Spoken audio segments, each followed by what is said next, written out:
नमस्कार मित्रांनो, आपला एएफओचा रिझल्ट लागलेला आहे.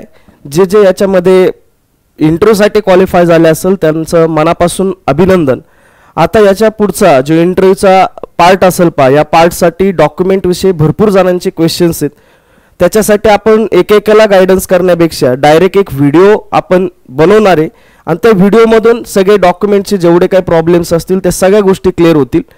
त्याच्यानंतर ज्यावेळेस आपले फ्री ऑफ कॉस्ट आपले जे मॉक इंटरव्ह्यू आहेत किंवा फ्री ऑफ कॉस्ट जे इंटरव्ह्यूचं गायडन्स आहे ते कशा पद्धतीने होईल त्याबद्दलही मी थोडक्यात सांगतो. कारण बरेचसे जण मुलं लवकर इंटरव्ह्यू आल्यामुळे थोडेसे व्हायबल झाले आणि त्याच्यानंतर कालपासून मेसेज येत आहे सर की मॉक इंटरव्ह्यू कधी सुरू होत आहेत, काय नेमकी तुमचं शेड्यूल असणार आहे. या सगळ्या गोष्टी या व्हिडिओच्या माध्यमातून आपण पाहणार आहे. तर याच्यामध्ये सुरुवातीला डॉक्युमेंट्स विषयी आपण बोलणार आहे की डॉक्युमेंट्स कोणते कोणते नेसेसरी असतात ज्यावेळेस तुम्ही इंटरव्ह्यूला जातात त्यावेळेस. तर एक पहिलं म्हणजे तुमचं जे काही इंटरव्ह्यूचं कॉल लेटर आलेलं असेल, जे की आत्ताच लिंक आलेली त्या लिंक वरती जाऊन आपलं कॉल लेटर डाउनलोड करायचं, व्यवस्थित पाहायचं की आपलं सेंटर कोणतं आहे आणि त्याच्यानंतर इंटरव्ह्यूची डेट कधी आहे. त्याच्यानंतर सगळ्यात महत्त्वाचं बरेच जण ते विसरतात ते म्हणजे प्रिंटआउट घेण्याचं विसरतात ऑनलाईन ॲप्लिकेशनची. म्हणजेच तुम्ही जे काही फॉर्म भरलेला असेल त्या पहिल्या टायमिंगला एएफओचा पहिला जो आत्ता सुरुवातीला प्रीच्या अगोदर आपण जे काही फॉर्म भरतो ते फॉर्म जे असेल ॲप्लिकेशन फॉर्म, ते ॲप्लिकेशन फॉर्म आपल्याकडे असला पाहिजे. जर तुमच्याकडून ती प्रिंट नसेल तर ती सुद्धा लिंक त्यांनी ॲक्टिवेट केलेली आहे. तर त्या लिंकवर जाऊन आपला ॲप्लिकेशन फॉर्म डाउनलोड करून त्याची एक प्रिंट मारून आपल्याजवळ ती ठेवायची. हे लक्षात ठेवा. बरेच जण इथं विसरतात. बरेच जण म्हणते सर मला आता लक्षातच नाही राहिलं, सर माझ्याकडून ते हरवलं. तसं चालणार नाही. तुम्हाला प्रिंटआउट पाहिजे ती ॲक्टिवेट केलेली आहे लिंक, मी आपल्या ग्रुपवर पण टाकलेलं आहे. तर त्या लिंकवर जाऊन आपलं प्रिंट आउट काढून घ्यायचं. त्याच्यानंतर व्हॅलिड आयडी प्रूफ, याच्यामध्ये तुमचं जे काही पॅन कार्ड असेल, आधार कार्ड असेल, त्याच्यानंतर तुमचं जे काही ड्रायव्हिंग लायसन असेल, हे जे असतील हे एखादं वोटर आयडी असेल, एखादं व्हॅलिड आयडी प्रूफ तुमच्या बरोबर असलं पाहिजे. शक्यतो आधार कार्ड पॅन कार्ड दोन्ही बरोबर ठेवा, महत्त्वाचे डॉक्युमेंट्स आहेत ते. त्याच्यानंतर पासपोर्ट साईज फोटो, जवळजवळ 5-7 तरी फोटो बरोबर राहू दे. एखाद दोन इकडे तिकडे जर झाले तर आपल्याला तिथं फोटो काढायला तेवढा वेळ नसतो. इकडे तिकडे करण्यापेक्षा आपल्याकडे 5-6 फोटो इथं पासपोर्ट साईजचे फोटो असले पाहिजेत. 10चं मार्कशीट आणि त्याच्यानंतर सर्टिफिकेट. आता होतं काय, बऱ्याच जणांकडे मार्कशीट असते आणि सर्टिफिकेट नसते, काही काहींकडे सर्टिफिकेट असते मार्कशीट नसते. तर एक लक्षात ठेवा, हे सर्टिफिकेट का लागतं तर याच्यावरती बर्थ डेट तुमची असते. ती बर्थ डेट चेक करण्यासाठी तुम्हाला सर्टिफिकेट तिथं द्यावं लागतं. 10वी आणि त्याच्यानंतर 12वी हे दोघांचं मार्कशीट आणि सर्टिफिकेट लागतं. सर जर समजा माझ्याकडे नसेलच सर्टिफिकेट तर मी काय करायचं, तर जर सर्टिफिकेट नसेल तर ऑनलाईन फॉर्मॅटमध्ये सुद्धा तुम्हाला ते भेटतं किंवा तुम्ही डायरेक्ट तुमच्या युनिव्हर्सिटीत जाऊन सुद्धा तिथं तुम्ही ते सर्टिफिकेट काढू शकतात. आणि जर इतकं करून सुद्धा ते जर भेटलंच नाही, निदान आपला जन्म दाखला तरी बरोबर ठेवा. त्याच्यावरती तुमची निदान बर्थ डेट तरी कळेल. मार्कशीट असेल ते मार्कशीट तुम्हाला लागणारच आहे. मार्कशीट तिथं मार्क पाहण्यासाठी असतील, त्याच्यानंतर सर्टिफिकेट बर्थ डेटसाठी असतं. तर याला जे ऑप्शन असेल ते एक तर ऑनलाईन फॉर्मॅटमध्ये काढून घ्या तुम्ही, किंवा जर समजा तुमच्याकडे बर्थ सर्टिफिकेट असेल तर तेही बरोबर ठेवा. आणि जर समजा निघलंच नाही तर तुम्हाला ते बर्थ सर्टिफिकेट तिथं दाखवावं लागेल. त्याच्यानंतर 12वीचं मार्कशीट असेल किंवा सर्टिफिकेट असेल, हे दोन्हीही आपल्या बरोबर असले पाहिजेत. म्हणजे हे 10वी मार्कशीट सर्टिफिकेट, 12वी मार्कशीट सर्टिफिकेट, हे 4 सर्टिफिकेट आपल्याकडे असले पाहिजेत. एखाद्या अर्ध्याचं सर्टिफिकेट नसेल आणि त्याने ऑनलाईन काढलेलं असेल तरी चालून जातं. डिग्री सर्टिफिकेट आणि पीडीसी जी रिसेंटली पास आहे, रिसेंटली म्हणजे 3-4 वर्षापूर्वी नाही, या वर्षी जे काही पास असेल त्यांना पीडीसी चालते, प्रोव्हिजनल डिग्री सर्टिफिकेट. आणि जे आपले थोडे 3-4 वर्ष झाले असेल, 2 वर्ष झाले असतील, अशा लोकांना ओरिजिनल डिग्री सर्टिफिकेट लागतं. ओरिजिनल डिग्री सर्टिफिकेट ओडीसी ही तिथं कंपल्सरी पाहिजे. पीडीसीवर ते अलाव करणार नाहीत. तुमची जर रिक्वेस्ट करून जर केलं तर चांगली गोष्ट आहे, पण शक्यतो एकदम नवीन म्हणजे याच वर्षी पास झाले असतील डिग्री त्यांना पीडीसी चालून जाईल. ओडीसी या जुन्या मुलांना 1-2 वर्षापूर्वीच्या मुलांपासून यांना ओडीसी कंपल्सरी लागेल. त्याच्यानंतर डिग्री मार्कशीट किंवा ट्रान्सक्रिप्ट. आता होतं का, बीएससी ॲग्रिकल्चरचे स्टुडंट आहेत, बीएससी ॲग्रिकल्चरला आपले जे काही सेमिस्टर वाईज सुद्धा मार्कशीट आपल्याला भेटत असतात, परंतु आपल्याला एक शेवटी ट्रान्सक्रिप्ट भेटत असतं बा. ट्रान्सक्रिप्ट सगळ्या डिग्रीपेक्षा आपलं सोपं आहे. म्हणजे आपल्या ट्रान्सक्रिप्टवरती सगळ्या सेमिस्टरचे मार्क्स, सगळ्या सेमिस्टरचे विषय, या सगळ्या गोष्टी व्यवस्थितपणे मेन्शन केलेल्या असतात. खाली आपला ग्रेड पॉईंट वगैरे सगळं दिलेलं असते. त्याच्यामुळं जरी समजा तुम्हाला सेमिस्टर वाईज तुमच्याकडे मार्कशीट नसेल तरी चालते, ट्रान्सक्रिप्ट बरोबर ठेवावं लागेल तुम्हाला. ट्रान्सक्रिप्ट तर ट्रान्सक्रिप्ट सुद्धा चालून जाईल. त्याच्यानंतर सेंट्रल कास्ट सर्टिफिकेट, अतिशय महत्त्वाचा पॉईंट आहे हा. ज्या वेळेस तुम्ही ओबीसी कॅन्डिडेट असताल, ओपनला कुठल्याही प्रकारचं तिथं कास्ट सर्टिफिकेट किंवा कुठलं सर्टिफिकेट लागत नाही. ओपन कॅटेगरी ईडब्ल्यूएस जर असेल तर ईडब्ल्यूएसचं तुम्हाला सेंट्रल ईडब्ल्यूएस पाहिजे, सेंट्रल गव्हर्नमेंटचं ईडब्ल्यूएस पाहिजे, सेंट्रल गव्हर्नमेंट. त्याच्यानंतर ओबीसी, ओबीसी स्टेटचं चालत नाही, तुम्हाला सेंट्रल ओबीसी असलं पाहिजे. त्याच्यामध्ये तुम्ही नॉन क्रिमिनल असले पाहिजेत, म्हणजेच तुम्ही उत्पन्न तुमचं त्याच्यापेक्षा जास्त नको, म्हणजेच तुम्ही नॉन क्रिमिनलमध्ये पाहिजेत ओबीसी जर कॅन्डिडेट असताल तर. एससी एसटी असताल तर याच्याबरोबर भरपूर डाऊट्स आहेत मुलांचे. तर एक लक्षात ठेवा, एसटी किंवा एससी साठी स्टेटचं सुद्धा चालतं, स्टेटचं सुद्धा चालतं, काहीच प्रॉब्लेम नाही. फक्त एवढंच आहे, ज्यावेळेस तुम्हाला इथं सेंट्रल जे काय असेल, सेंट्रल जे काही एससी सर्टिफिकेट किंवा एसटी सर्टिफिकेट, हे सेंट्रल एससी एससी सर्टिफिकेट निघतं सॉरी, सेंट्रल एससी किंवा एसटी सर्टिफिकेट आपलं निघून जातं.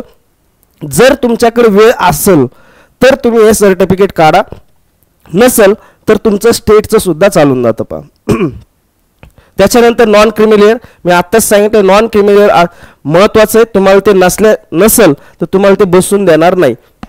ओबीसी सर्टिफिकेटमध्ये जे क्लॉज असतो नॉन क्रिमिनलचा तो असला पाहिजे, हे लक्षात ठेवा. त्याच्यानंतर MSCIT, भरपूर जणांचे डाऊट्स आहे सर मी MSCIT जी असेल ती MSCIT केलेली नाहीये, तर माझ्याकडे सर्टिफिकेट नाहीये तर मला बसून देतील का. तर एक लक्षात ठेवा, MSCIT तिथं वरती लिहिलेलं असते तुम्ही कुठलं सर्टिफिकेट मिळवलेलं आहे का. जर तुम्ही यस केलं असेल तर MSCIT सर्टिफिकेट तिथं लागेल. आणि जर समजा तुम्ही काहीच तिथं केलेलं नाही, खाली जर एक अजून एक पॉइंट असतो त्याच्यामध्ये लिहिलेलं असते की तुमच्या ग्रॅज्युएशनमध्ये किंवा तुमच्या एखाद्या याच्यामध्ये तुम्हाला कॉम्प्युटर विषयी सब्जेक्ट होता का. तर आपण तिथं यस जर केलं असेल तर ऑब्व्हियसली आपल्याला कॉम्प्युटर सारखा एक सब्जेक्ट होता, त्याच्यामुळे MSCIT सर्टिफिकेट लागलच असं नाहीये. आम्हाला तो सब्जेक्ट होता सर, तर त्या सब्जेक्टचं नॉलेज आहे म्हटल्यानंतर MSCITचं लागणार. पण ज्याच्याकडे आहे त्यांनी कंपल्सरी घेऊन जा, तिथं टिक केलेलं असेल किंवा नसेल कंपल्सरी घेऊन जा. याचं काही इम्पॅक्ट पडत नाही, मी टिक केलंय आणि मला ते नसेल. टिक केलंय परंतु तुमच्याकडे सर्टिफिकेट नाही तर त्यावेळेस तुम्ही सांगू शकतात की मला या सेमिस्टरला कॉम्प्युटर हा विषय होता, त्याच्यामुळे तिथं काही विषय येणार नाही. दुसरं एक्सपिरियन्स लेटर विषय, याच्याविषयी पण बरेचसे डाऊट्स असतील मनामध्ये. एक्सपिरियन्स लेटरला तुम्ही जर एक्सपिरियन्स मेन्शन केला असेल, तुम्ही जर एक्सपिरियन्स मेन्शन केला असेल फॉर्म भरताना, ऍप्लिकेशन फॉर्म भरताना, त्यावेळेस तुम्हाला कंपल्सरी एक्सपिरियन्स लेटर घेऊन जावं लागेल. दुसरं, एक्सपिरियन्स लेटर घेऊन जात असताना एक काळजी घ्यायची, जर समजा तो जर PSU सेक्टर मधला असेल, गव्हर्नमेंट ऑर्गनायझेशन असेल तर तिथं NOC लागेल का. तर NOC लागेल, हे लक्षात ठेवा. माझा एक वेळेस मला बाहेर काढलं होतं ज्यावेळेस मी युनियन बँक ऑफ इंडियामध्ये होतो, NOC मला भेटली नव्हती कारण मी जस्ट जॉईन झालतो 1-2 महिन्यापूर्वी. तर मला NOC त्यांनी मागितली होती, NOC नसल्यामुळे ते इंटरव्ह्यू मला देता नव्हता आला. तर इथं लक्षात ठेवायचं, जर आपण गव्हर्नमेंट ऑर्गनायझेशन मध्ये किंवा प्रायव्हेट आपले पब्लिक सेक्टर याच्या अंडरटेकिंग मध्ये ज्यावेळेस आपण नोकरी करत असून तुम्ही कंटिन्यू असेल तर त्यांना NOC लागणार म्हणजे लागणार. दुसरं, प्रायव्हेट सेक्टर मध्ये काम करतोय सर, नोकरी सुरू आहे, मला NOC लागेल का. प्रायव्हेटचा तेवढा काही विचार केला जात नाही. तुम्हाला जरी समजा तुमच्याकडे NOC नसेल तर तुम्हाला तिथं अलाउ केलं, पण गव्हर्नमेंट ऑर्गनायझेशन आणि PSU सेक्टर मधल्यांना NOC कंपल्सरी असेल, ज्याचा जॉब सुरू आहे तो. आणि ज्याचा जॉब नाही आहे तो बंद झालेला जॉब असेल किंवा रिझाईन दिलेला असेल त्यांना फक्त एक्सपिरियन्स लेटर बरोबर ठेवा, NOC ची गरज लागणार नाही. आणि जर समजा तुम्ही प्रायव्हेट सेक्टर मध्ये काम करताय तर प्रायव्हेट सेक्टर मधला सुद्धा जर एक्सपिरियन्स लेटर जर तुम्हाला भेटत असेल किंवा दिला असेल रिझाईन दिल्यानंतर तर तेही बरोबर ठेवा, त्याच्यावरती क्वेश्चन्स येण्याचे जास्त चान्सेस तुम्हाला राहतील. पा तुम्ही डॉक्युमेंट्स विषयी याच्यात कुठलाही तुमचा डाऊट्स नसन राहिला मला असं वाटतंय, कारण सगळे डॉक्युमेंट्स आपण व्यवस्थितपणे पाहिलेले. ठीक आहे. याच्यानंतर बऱ्याच जणांचा प्रॉब्लेम असतो सर स्पेलिंग मिस्टेक झाली, त्याच्यानंतर कोणाचं आनंद होतं आनंदराव झालं, अशा ज्या गोष्टी असतील त्याच्यासाठी आपल्याला एक ॲफिडेव्हिट बनवायचं असतं. ॲफिडेव्हिट ॲफिडेव्हिट जे बनवताल तुम्ही त्याच्यामध्ये एक लक्षात ठेवायचं की ज्यावेळेस आपण एखादे चूक झालेली असेल एका सर्टिफिकेटवर, दुसऱ्या सर्टिफिकेट दुसरी चूक झालेली असेल, हे सगळे चुका घ्यायच्या आणि एकाच ॲफिडेव्हिटवरती एकाच बॉन्डवरती त्या लिहायच्या आणि लिहून त्याला ॲफिडेव्हिट करायचं आणि त्याच्यावरती नोटरी घ्यायची, नोटरी इथं नोटरी करायला लावायची. म्हणजे काय आपण लिगलाइज क्लिअर राहतो, आपली बाजू सेफ राहते. पा जर तुमचे कुठलेही चेंजेस झाले असेल, नावात मिस्टेक झाले असेल किंवा कुठले दुसरे बाकीचे गोष्टी ज्याच्यामध्ये आपल्या चूक झालेल्या असतील त्याला फक्त एक ॲफिडेव्हिट करून घ्यायचं आणि नोटरी करायची त्या बॉन्ड पेपरवरती. ठीक आहे. तर ह्या सगळ्या डॉक्युमेंट्स विषयी सगळ्या गोष्टी होत्या. पा आता हे झालं डॉक्युमेंट्स. नंतर सर इंटरव्ह्यू खूप लवकर आहेत, तयारी कशी केली पाहिजे. तर आपण संकल्प एज्युकेशनने मागच्या PO पासून तर फ्री ऑफ कॉस्टच केलेले, त्याला तुमचा भेटलेला प्रतिसाद खूप मोठा आहे आणि त्याच्यानंतर तुमच्या आमच्याकडून जास्त अपेक्षा वाढल्या असतील. पा AFO साठी आता AFOचं जे काही तयारी करणार आहे त्याच्यामध्ये तुम्हाला आपल्याकडे ज्यावेळेस तुम्ही मॉक इंटरव्ह्यू देताल, मी कायमस्वरूपी सांगत असतो जी रियालिटी ती रियालिटी मांडण्यासाठी मला आवडतं. कारण का मॉक इंटरव्ह्यू देतोय म्हटल्यानंतर ॲक्च्युअल इंटरव्ह्यू सारखा द्यायचा. दुसरं की ज्यावेळेस आपण मॉक इंटरव्ह्यूमध्ये क्वेश्चन्स विचारतो सर ॲज इट इज ते क्वेश्चन्स आले पाहिजे, हे मी या मताचा अजिबात नाही आहे. आम्हाला फक्त तुमचा कॉन्फिडन्स बूस्ट करायचा आहे आणि चारही बाजूने तुमची तयारी करून घ्यायची. एक 5-6 मिनिटामध्ये मॉक घेणं हे अतिशय चुकीचं आहे. ते ॲक्च्युअल मॉक होऊ शकतो, परंतु मॉक इंटरव्ह्यू हा तुमचा 25-30 मिनिटाचा मिनिमम असला पाहिजे, त्याची काळजी आपण घेतो. पा तर एक फ्री मॉक इंटरव्ह्यू कधी सुरू होतील त्या सगळ्या गोष्टी सांगतो. फ्री मॉक इंटरव्ह्यू जे असेल ते ॲटलिस्ट एक तरी भेटेल, कारण मुलांची संख्या जास्त आहे आपल्याकडे. ज्यांनी मला रिझल्टचे स्क्रीनशॉट पाठवले असेच आपले मुलं जे असतील जवळपास 450च्या आसपास आहेत. जर त्यांचा 2-2 मॉक घ्यायचं म्हटल्यानंतर थोडंसं कठीण जाऊ शकतं, पण ॲटलिस्ट एक मॉक तरी होईल आणि एक मॉकमध्येच तुमचे बाकीकडचे 4-4 मॉक झालेले असतील हे लक्षात ठेवा. कारण एक मॉक म्हणजे आपला सगळ्या बाजूंनी विचार केला जातो असा मॉक तो असतो. त्याच्यामुळे ॲटलिस्ट एक मॉक तुमचा होईल आणि त्याच्यानंतर जर आम्हाला वेळ भेटला तर तुमचे 2 मॉक सुद्धा होतील. पा त्याच्याबरोबर त्या व्हिडिओमध्ये मॉकमध्ये तुम्हाला व्हिडिओ रेकॉर्डिंग भेटेल. घरी गेल्यानंतर तुम्हाला आपल्या काय चुका झाल्यात, सरांनी काय आपल्याला फीडबॅक दिला, ह्या ज्या गोष्टी असतील ते रेकॉर्डेड व्हिडिओ रेकॉर्डेड फॉर्मॅटमध्ये तुम्हाला भेटेल. एक्सपर्ट पॅनल मेंबर असतील. पा तुम्हाला मी कालही व्हिडिओमध्ये सांगितले पॅनल मेंबर ॲक्च्युअल बँकेत काम केलेलं आहे, बँकेत काय सिच्युएशन असती आणि त्यांनी इंटरव्ह्यू देताना काय सिच्युएशन होती, या सगळ्या गोष्टी एक्सपिरियन्स आलेला असे माणसं आपल्याकडे आहेत. त्याच्यामुळे तुमचा मॉक इंटरव्ह्यू जसा तुमचा ॲक्च्युअल इंटरव्ह्यू असतो तशाप्रमाणे झाल्याची एक आपल्याला फिलिंग येते. पा म्हणून ते एक्सपर्ट पॅनल आपण मेंबरमध्ये बसवलेले, असं कोणालाही आपण बसवत नाहीये. ज्यांना एक्सपिरियन्स आहे, ज्यांनी इंटरव्ह्यू देण्याचा अनुभव आहे अशाच लोकांना आपण तिथं बसवतो. पा 6 ते 7 व्हिडिओज देतील. तुम्ही HRच्या असू द्या, बँकिंग अवेअरनेसच्या असू द्या, ॲग्रिकल्चरच्या असू द्या, ती व्हिडिओज सुद्धा तुम्हाला भेटून जातील. PDF फॉर्मॅटमध्ये तुम्हाला मटेरियल जे काय मटेरियल आम्हाला देतील तेवढं फ्री ऑफ कॉस्ट दिलं जाईल. तुमची जी काही जशी प्रोफाईल असेल तशा प्रकारचे तुमचे आन्सर तुम्हाला बनवून दिले जातील.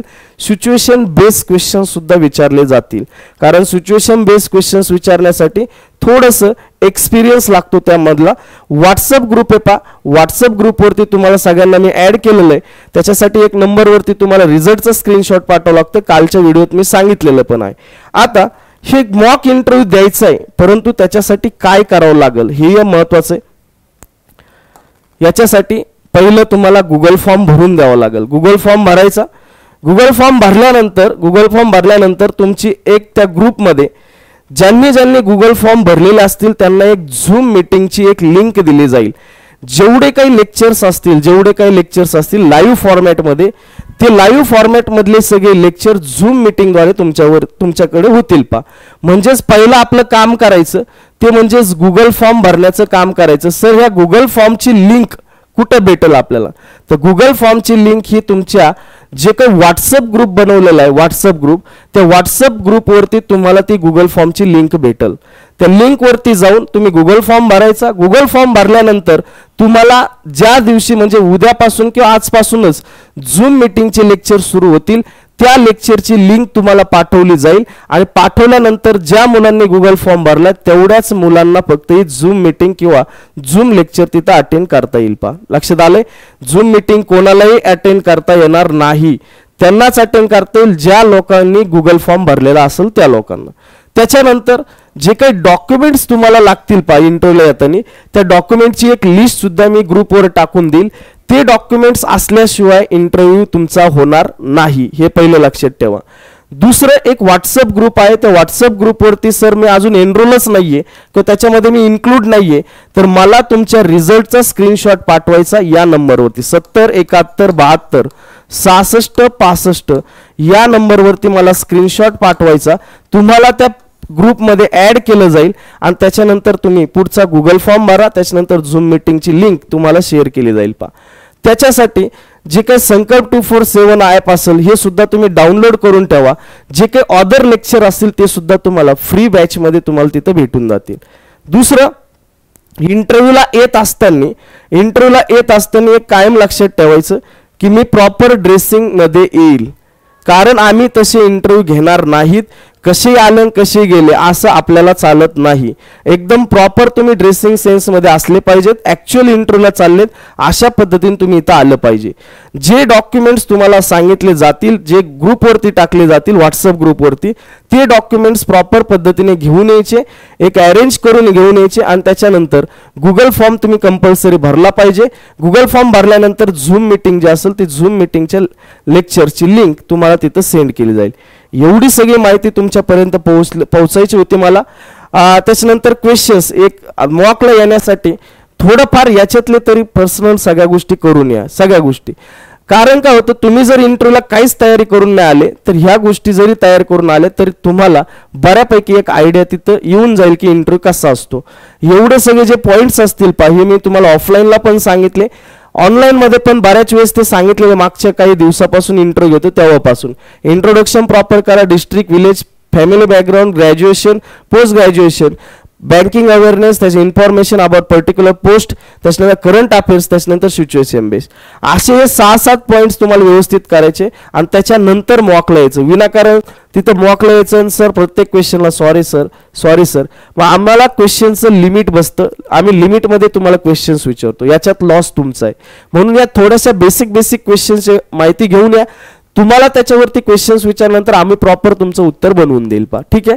तर हे झाले तुमचे क्वेश्चन्स. अशा पद्धतीने तुम्हाला मॉक इंटरव्ह्यूसाठी इथं सगळी ही प्रोसेस करावं लागेल. डॉक्युमेंट्स विषयी जे डाऊट्स असतील ते डाऊट्स तर बऱ्यापैकी क्लिअर झाले असेल.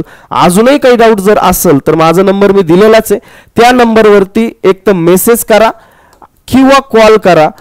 जर कॉल उचलला नाही तर समजा तुम्हाला रात्री कॉल करण्यात येईल. पण याच्यावरती तुम्ही तुमचे जे काही डाऊट्स असतील ते डाऊट्स मला विचारू शकतात. या नंबरवरती फोन कधी करा, मेसेज करा आणि त्याच्यानंतर जे डॉक्युमेंटचे डाऊट असतील ते तुमचे क्लिअर करा. परंतु जेवढे डॉक्युमेंट्स विषयी मी बोललोय तेवढे सगळ्या गोष्टी व्यवस्थित पाहून घ्या आणि त्याच्यानंतरच तुमचा जर त्याच्यामध्ये सॉल्व्ह जर नाही झाला प्रॉब्लेम त्याच्यानंतर मला मेसेज किंवा कॉल करा. ठीक आहे. एवढीच माहिती तुमच्यापर्यंत पोहोचायची होती. मी आता व्हॉट्सअप ग्रुपवरती लगेच एक गुगल फॉर्मची लिंक टाकतोय. पहा ते लिंक टाकल्यानंतर ते तो गुगल फॉर्म भरून द्या. ते आमच्याकडे लिस्ट येईल गुगल फॉर्म कोणी भरल्यानंतर आम्ही त्यांना एक झूम मीटिंग लेक्चरची लिंक पाठवू. त्याच्यानंतर आपले झूम लेक्चर होतील. पहा आणि ऑफलाईनचे जे काही लेक्चर्स असतील, ऑफलाईनचे जे काही मॉक इंटरव्ह्यू असतील ते बऱ्यापैकी मी आजपासूनच करतोय. तसे मी मेसेज आपल्या ग्रुपमध्ये टाकतोय. निदान आज 10-15 तरी मॉक होतील अशा पद्धतीने अरेंजमेंट आम्ही करतोय. आणि ऑनलाईन जे काही इंटरव्ह्यू असतील ते ऑनलाईन इंटरव्ह्यू हे पण कंडक्ट करण्याचं चाललेलं आहे. पण सध्या पहिला प्रेफरन्स हा ऑफलाईनला असेल. ऑनलाईन जे असेल पहा ऑनलाईनची माहिती तुम्हाला ग्रुपवरती कळवण्यात येईल. पहा एवढीच माहिती तुमच्यापर्यंत पोहोचायची होती या व्हिडिओच्या माध्यमातून. धन्यवाद. थँक्यू.